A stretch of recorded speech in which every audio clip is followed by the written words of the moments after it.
Iran युद्ध से LPG पर उठ रहे बड़े खतरे से निपटने के लिए भारत ने जबरदस्त तोड़ निकाला है। जी हां, देश में एलपीजी की किल्लत या दिक्कत ना हो, इसके लिए भारत ने मिडिल ईस्ट पर अपनी निर्भरता को कम करने के लिए जरूरी कदम उठाए हैं, जिसकी वजह से युद्ध के बावजूद देश में एलपीजी की आपूर्ति पर बेहद कम असर दिख रहा है।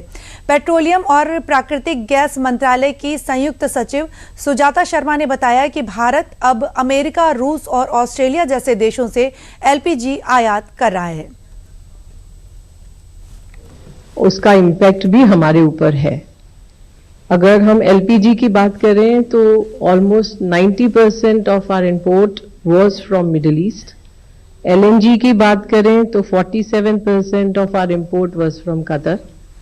And any impact there or anything which impact the supplies from Middle East impact us.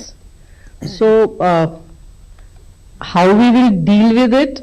We are dealing with it in sense that one, we are trying to pick up the cargoes from other sources. Crude mein we have already diversified. Crude mein now around 70% of our crude is coming from the area outside Gulf of Strait of Hormuz. इसी तरह LPG में भी diversification की कोशिश की गई है and now some of our LPG is also coming from US.